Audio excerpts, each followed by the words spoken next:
Okay, Snehamayi Krishna ಅವ್ರು ನಮ್ಮ ಜೊತೆ ಫೋನ್ ಸಂಪರ್ಕದಲ್ಲಿದ್ದಾರೆ. ನಮಸ್ಕಾರ ಸ್ನೇಹಮಯಿ ಕೃಷ್ಣ ಅವರೇ. ನಮಸ್ಕಾರ ಮೇಡಮ್. ಬಹಳ ದೊಡ್ಡ ಜಯ, ಬಹಳ ದೊಡ್ಡ ಜಯ. ರಿಪಬ್ಲಿಕ್ ಕನ್ನಡಕ್ಕೂ ಕೂಡ ಇದು ಅಷ್ಟೇ ದೊಡ್ಡ ಒಂದು ಜಯ ಅಂತ ಹೇಳ್ಬೋದು. ಏನ್ ಹೇಳಕ್ ಬಯಸ್ತೀರಿ? ವಾಪಸ್ ಮಾಡ್ತಾ ಇದ್ದಾರೆ ಸೈಟ್. ನನ್ನ ಉದ್ದೇಶ ಏನಿತ್ತು ಅದು ಈಡೇರುತ್ತೆ ಅನ್ನೋದಕ್ಕೆ ಇದೊಂದು ದೊಡ್ಡ ಒಂದು ಪ್ರಮುಖ ಸಾಕ್ಷಿ.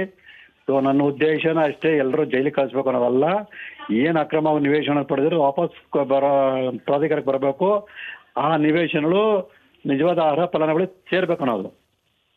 ಸೊ ಇದು ನಿಜ ಆಯಿತು ಅಂತಂದ್ರೆ ನನ್ನ ಹೋರಾಟ ಒಂದು ಸಾರ್ಥಕತೆ ಕಾಣ್ತು ಅಂತ ಹೇಳ್ಬೋದು. ಸ್ನೇಹಮಯಿ ಕೃಷ್ಣ ಅವರೇ, ಈಗ ಸುಪ್ರೀಂ ಕೋರ್ಟ್ ಅಲ್ಲಿ ಕೆವಿಯಟ್ ಕೂಡ ಹಾಕಲಾಗಿದೆ ಇನ್ನೋರ್ವ ದೂರುದಾರರು ಅಂತ. ಕಾನೂನಾತ್ಮಕವಾಗಿ ಏನಾಗತ್ತೆ ಮೇಡಮ್? ನೋಡ್ಬೇಕು ನ್ಯಾಯಾಲಯ ಏನ್ ತೀರ್ಪು ತಗೊಳುತ್ತೆ ಅಂತೇಳಿ. ತನಿಖಾಧಿಕಾರಿ ಏನು ಅಂತಿಮ ವರದಿ ಸಲ್ಲಿಸ್ತಾರೆ, ಇವರು ಏನು ಉತ್ತರ ಕೊಡ್ತಾರೆ ತನಿಖಾಧಿಕಾರಿಗೆ, ಯಾವ ಕಾರಣಕ್ಕೆ ಇವ್ರು ವಾಪಸ್ ಕೊಡ್ತಾ ಇದಾರೆ, ಇವ್ರಿಗೆ ಈಗ ಸತ್ಯ ಅರ್ಥ ಆಯ್ತಾ, ಅವಾಗ ಯಾಕೆ ಅರ್ಥ ಆಗಲಿ ಪ್ರಾರಂಭ ಆಗೋ ದಿನಗಳಲ್ಲಿ, ಇದಕ್ಕೆಲ್ಲ ಅವ್ರು ಉತ್ತರ ಕೊಡ್ಬೇಕಾಗತ್ತೆ. ಓಕೆ, ಒತ್ತಡಕ್ಕೆ ಮಣಿದ್ರ ಸಿದ್ದರಾಮಯ್ಯನವರು ಅಥವಾ ಕುರ್ಚಿ ಉಳಿಸ್ಕೊಳ್ಳೋ ಹರಸಾಹಸದಲ್ಲಿ ಈಗ ವಾಪಸ್ ಮಾಡ್ತಾ ಇದ್ದಾರಾ, ಅಥವಾ ಸ್ನೇಹಮಯಿ ಕೃಷ್ಣ ಅವರೇ ನೀವು ಇಡಿಗೆ ಕೂಡ ಕಂಪ್ಲೇಂಟ್ ಮಾಡಿದ್ರಿ, ಎನ್ಫೋರ್ಸ್ಮೆಂಟ್ ಡೈರೆಕ್ಟರೇಟ್ ತನಿಖೆಗೆ ಹೆದರಿದ್ರಾ?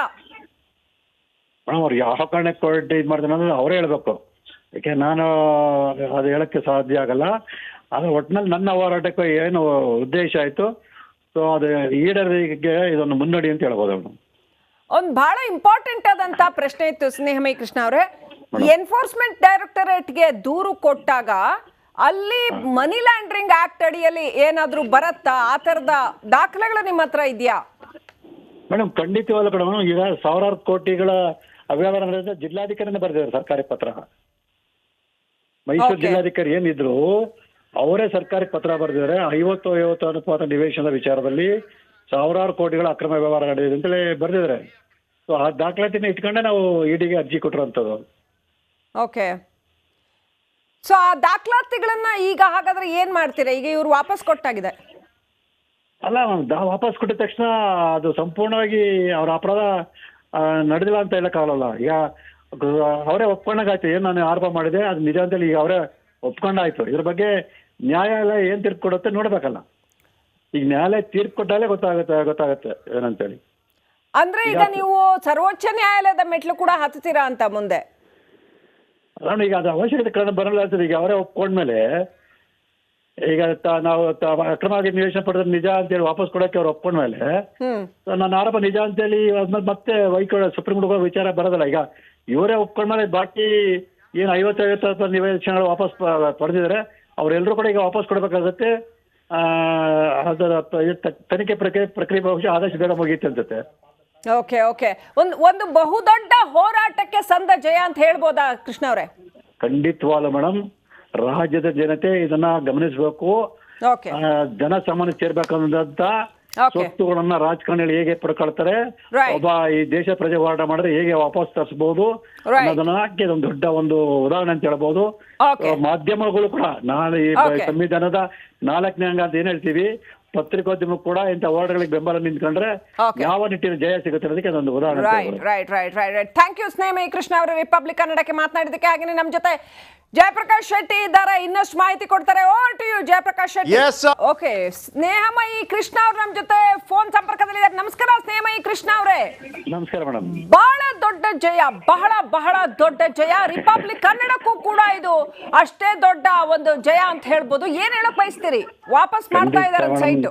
ನನ್ನ ಉದ್ದೇಶ ಏನಿತ್ತು ಅದು ಈಡೇರುತ್ತೆ ಅನ್ನೋದಕ್ಕೆ ಇದೊಂದು ದೊಡ್ಡ ಒಂದು ಪ್ರಮುಖ ಸಾಕ್ಷಿ. ಸೊ ನನ್ನ ಉದ್ದೇಶನ ಅಷ್ಟೇ, ಎಲ್ಲರೂ ಜೈಲಿಗೆ ಕಳಿಸ್ಬೇಕು ಅನ್ನೋದಲ್ಲ. ಏನು ಅಕ್ರಮ ನಿವೇಶನ ಪಡೆದ್ರು ವಾಪಸ್ ಪ್ರಾಧಿಕಾರಕ್ಕೆ ಬರಬೇಕು. ಆ ನಿವೇಶನಗಳು ನಿಜವಾದ ಅರ್ಹ ಫಲಾನುಭವಿಗಳು ಸೇರ್ಬೇಕು ಅನ್ನೋದು. ಸೊ ಇದು ನಿಜ ಆಯ್ತು ಅಂತಂದ್ರೆ ನನ್ನ ಹೋರಾಟ ಒಂದು ಸಾರ್ಥಕತೆ ಕಾಣ್ತು ಅಂತ ಹೇಳ್ಬೋದು. ಸ್ನೇಹಮಯಿ ಕೃಷ್ಣ ಅವರೇ, ಈಗ ಸುಪ್ರೀಂ ಕೋರ್ಟ್ ಅಲ್ಲಿ ಕೆವಿಯಟ್ ಕೂಡ ಹಾಕಲಾಗಿದೆ ಇನ್ನೋರ್ವ ದೂರುದಾರರು ಅಂತ. ಕಾನೂನಾತ್ಮಕವಾಗಿ ಏನಾಗತ್ತೆ? ಮೇಡಮ್, ನೋಡ್ಬೇಕು ನ್ಯಾಯಾಲಯ ಏನ್ ತೀರ್ಪು ತಗೊಳುತ್ತೆ ಅಂತೇಳಿ. ತನಿಖಾಧಿಕಾರಿ ಏನು ಅಂತಿಮ ವರದಿ ಸಲ್ಲಿಸ್ತಾರೆ, ಇವರು ಏನು ಉತ್ತರ ಕೊಡ್ತಾರೆ ತನಿಖಾಧಿಕಾರಿಗೆ, ಯಾವ ಕಾರಣಕ್ಕೆ ಇವ್ರು ವಾಪಸ್ ಕೊಡ್ತಾ ಇದಾರೆ, ಇವ್ರಿಗೆ ಈಗ ಸತ್ಯ ಅರ್ಥ ಆಯ್ತಾ, ಅವಾಗ ಯಾಕೆ ಅರ್ಥ ಆಗಲಿ ಪ್ರಾರಂಭ ಆಗೋ ದಿನಗಳಲ್ಲಿ, ಇದಕ್ಕೆಲ್ಲ ಅವ್ರು ಉತ್ತರ ಕೊಡಬೇಕಾಗತ್ತೆ. ಓಕೆ, ಎಲ್ಲೋ ಒಂದ್ ಕಡೆ ಒತ್ತಡಕ್ಕೆ ಮಣಿದ್ರ ಸಿದ್ದರಾಮಯ್ಯನವರು ಅಥವಾ ಕುರ್ಚಿ ಉಳಿಸ್ಕೊಳ್ಳೋ ಹರಸಾಹಸದಲ್ಲಿ ಈಗ ವಾಪಸ್ ಮಾಡ್ತಾ ಇದ್ದಾರಾ, ಅಥವಾ ಸ್ನೇಹಮಯಿ ಕೃಷ್ಣ ಅವರೇ ನೀವು ಇಡಿಗೆ ಕೂಡ ಕಂಪ್ಲೇಂಟ್ ಮಾಡಿದ್ರಿ, ಎನ್ಫೋರ್ಸ್ಮೆಂಟ್ ಡೈರೆಕ್ಟರೇಟ್ ತನಿಖೆಗೆ ಹೆದರಿದ್ರಾ? ಅವ್ರು ಯಾವ ಕಾರಣಕ್ಕೆ ಇದು ಮಾಡ್ತಾರೆ ಅಂದ್ರೆ ಅವರೇ ಹೇಳ್ಬೇಕು, ಯಾಕೆ ನಾನು ಅದು ಹೇಳಕ್ಕೆ ಸಾಧ್ಯ ಆಗಲ್ಲ. ಆದ್ರೆ ಒಟ್ಟಿನಲ್ಲಿ ನನ್ನ ಹೋರಾಟಕ್ಕೆ ಏನು ಉದ್ದೇಶ ಆಯ್ತು, ಸೊ ಅದು ಈಡೇರಿಕೆಗೆ ಇದೊಂದು ಮುನ್ನಡಿ ಅಂತ ಹೇಳ್ಬೋದು. ಒಂದು ಬಹಳ ಇಂಪಾರ್ಟೆಂಟ್ ಆದಂತ ಪ್ರಶ್ನೆ ಇತ್ತು ಸ್ನೇಹಮಯಿ ಕೃಷ್ಣ ಅವರೇ, ಎನ್ಫೋರ್ಸ್ಮೆಂಟ್ ಡೈರೆಕ್ಟರೇಟ್ಗೆ ದೂರು ಕೊಟ್ಟಾಗ ಅಲ್ಲಿ ಮನಿ ಲ್ಯಾಂಡ್ರಿಂಗ್ ಆಕ್ಟ್ ಅಡಿಯಲ್ಲಿ ಏನಾದ್ರೂ ಬರತ್ತಾ? ಆ ತರದ ದಾಖಲೆಗಳು ನಿಮ್ಮ ಹತ್ರ ಇದೆಯಾ? ಮೇಡಮ್ ಖಂಡಿತವಲ್ಲ ಮೇಡಮ್. ಈಗ ಸಾವಿರಾರು ಕೋಟಿಗಳ ಅವ್ಯವಹಾರ ನಡೆದ ಜಿಲ್ಲಾಧಿಕಾರಿನೇ ಬರೆದಿದ್ದಾರೆ ಸರ್ಕಾರಿ ಪತ್ರ. ಮೈಸೂರು ಜಿಲ್ಲಾಧಿಕಾರಿ ಏನಿದ್ರು ಅವರೇ ಸರ್ಕಾರಿ ಪತ್ರ ಬರೆದಿದ್ದಾರೆ. 50-50 ಅನುಪಾತ ನಿವೇಶನದ ವಿಚಾರದಲ್ಲಿ ಸಾವಿರಾರು ಕೋಟಿಗಳ ಅಕ್ರಮ ವ್ಯವಹಾರ ನಡೆದಿದೆ ಅಂತೇಳಿ ಬರೆದಿದ್ದಾರೆ. ಸೊ ಆ ದಾಖಲಾತಿನ ಇಟ್ಕೊಂಡೆ ನಾವು ಇಡಿಗೆ ಅರ್ಜಿ ಕೊಟ್ಟಿರುವಂಥದ್ದು. ಓಕೆ, ಸೊ ಆ ದಾಖಲಾತಿಗಳನ್ನ ಈಗ ಹಾಗಾದ್ರೆ ಏನ್ ಮಾಡ್ತೀರಾ? ಈಗ ಇವ್ರು ವಾಪಸ್ ಕೊಟ್ಟಾಗಿದೆ ಅಲ್ಲ, ವಾಪಸ್ ಕೊಟ್ಟಿದ ತಕ್ಷಣ ಅದು ಸಂಪೂರ್ಣವಾಗಿ ಅವರ ಅಪರಾಧ ನಡೆದಿಲ್ಲ ಅಂತ ಹೇಳಕ್ಕಾಗಲ್ಲ. ಈಗ ಅವರೇ ಒಪ್ಕೊಂಡಾಗಾಯ್ತು, ಏನು ನಾನು ಆರೋಪ ಮಾಡಿದೆ ಅದು ನಿಜ ಅಂತೇಳಿ ಈಗ ಅವರೇ ಒಪ್ಕೊಂಡಾಯ್ತು. ಇದ್ರ ಬಗ್ಗೆ ನ್ಯಾಯಾಲಯ ಏನ್ ತೀರ್ಪು ಕೊಡುತ್ತೆ ನೋಡ್ಬೇಕಲ್ಲ. ಈಗ ನ್ಯಾಯಾಲಯ ತೀರ್ಪು ಕೊಟ್ಟಾಲೇ ಗೊತ್ತಾಗತ್ತೆ ಏನಂತೇಳಿ. ಅಂದ್ರೆ ಈಗ ನೀವು ಸರ್ವೋಚ್ಚ ನ್ಯಾಯಾಲಯದ ಮೆಟ್ಲು ಕೂಡ ಹತ್ತೀರಾ ಅಂತ ಮುಂದೆ? ಅಲ್ಲ, ಈಗ ಅದು ಅವಶ್ಯಕತೆ ಕಾರಣ ಬರಲ್ಲ ಅಂತದೆ. ಈಗ ಅವರೇ ಒಪ್ಕೊಂಡ್ಮೇಲೆ ಈಗ ನಾವು ಅಕ್ರಮವಾಗಿ ನಿವೇಶನ ಪಡೆದ ನಿಜ ಅಂತೇಳಿ ವಾಪಸ್ ಕೊಡೋಕೆ ಅವ್ರು ಒಪ್ಕೊಂಡ್ಮೇಲೆ ನನ್ನ ಆರೋಪ ನಿಜ ಅಂತೇಳಿ ಆದ್ಮೇಲೆ ಮತ್ತೆ ಸುಪ್ರೀಂ ಕೋರ್ಟ್ ವಿಚಾರ ಬರೋದಲ್ಲ. ಈಗ ಇವರೇ ಒಪ್ಕೊಂಡ್ಮೇಲೆ ಬಾಕಿ ಏನು 50-50 ನಿವೇಶನಗಳು ವಾಪಸ್ ಪಡೆದಿದ್ದಾರೆ ಅವರೆಲ್ಲರೂ ಕೂಡ ಈಗ ವಾಪಸ್ ಕೊಡಬೇಕಾಗತ್ತೆ. ಅದರ ತನಿಖೆ ಪ್ರಕ್ರಿಯೆ ಬಹುಶಃ ಆದಷ್ಟು ಬೇಗ ಮುಗಿಯುತ್ತೆ ಅನ್ಸುತ್ತೆ. ಓಕೆ ಓಕೆ, ಒಂದು ಬಹುದೊಡ್ಡ ಹೋರಾಟಕ್ಕೆ ಸಂದ ಜಯ ಅಂತ ಹೇಳ್ಬೋದಾ ಕೃಷ್ಣ ಅವರೇ? ಖಂಡಿತವಾಗ್ಲೂ ಮೇಡಮ್. ರಾಜ್ಯದ ಜನತೆ ಇದನ್ನ ಗಮನಿಸಬೇಕು. ಜನಸಾಮಾನ್ಯ ಸೇರ್ಬೇಕಂತ ಸ್ವತ್ತುಗಳನ್ನ ರಾಜಕಾರಣಿಗಳು ಹೇಗೆ ಪಡ್ಕೊಳ್ತಾರೆ, ಒಬ್ಬ ಈ ದೇಶ ಪ್ರಜೆ ಹೋರಾಟ ಮಾಡಿದ್ರೆ ಹೇಗೆ ವಾಪಸ್ ತರಿಸಬಹುದು ಅನ್ನೋದನ್ನ ಇದೊಂದು ದೊಡ್ಡ ಒಂದು ಉದಾಹರಣೆ ಅಂತ ಹೇಳ್ಬೋದು. ಮಾಧ್ಯಮಗಳು ಕೂಡ ನಾಳೆ ಈ ಸಂವಿಧಾನದ 4ನೇ ಅಂಗ ಅಂತ ಏನ್ ಹೇಳ್ತೀವಿ, ಪತ್ರಿಕೋದ್ಯಮ ಕೂಡ ಇಂಥ ಹೋರಾಟಗಳಿಗೆ ಬೆಂಬಲ ನಿಂತ್ಕೊಂಡ್ರೆ ಯಾವ ನಿಟ್ಟಿನ ಜಯ ಸಿಗುತ್ತೆ ಅನ್ನೋದಕ್ಕೆ ಅದೊಂದು ಉದಾಹರಣೆ. ರೈಟ್. ಥ್ಯಾಂಕ್ ಯು ಸ್ನೇಹಮಯಿ ಕೃಷ್ಣ ಅವರು ರಿಪಬ್ಲಿಕ್ ಕನ್ನಡಕ್ಕೆ ಮಾತನಾಡಿದಕ್ಕೆ. ಹಾಗೆ ನಮ್ಮ ಜೊತೆ ಜಯಪ್ರಕಾಶ್ ಶೆಟ್ಟಿ ಇದ್ದಾರೆ, ಇನ್ನಷ್ಟು ಮಾಹಿತಿ ಕೊಡ್ತಾರೆ. Over to you Jayaprakash Shetty. Okay, Snehamayi Krishna ಅವರು ನಮ್ಮ ಜೊತೆ ಫೋನ್ ಸಂಪರ್ಕದಲ್ಲಿ ಇದ್ದಾರೆ. ನಮಸ್ಕಾರ ಸ್ನೇಹಮಯಿ ಕೃಷ್ಣ ಅವರೇ. ನಮಸ್ಕಾರ ಮೇಡಮ್. ಬಹಳ ದೊಡ್ಡ ಜಯ, ಬಹಳ ದೊಡ್ಡ ಜಯ. ರಿಪಬ್ಲಿಕ್ ಕನ್ನಡಕ್ಕೂ ಕೂಡ ಇದು ಅಷ್ಟೇ ದೊಡ್ಡ ಒಂದು ಜಯ ಅಂತ ಹೇಳ್ಬೋದು. ಏನ್ ಹೇಳಕ್ ಬಯಸ್ತೀರಿ?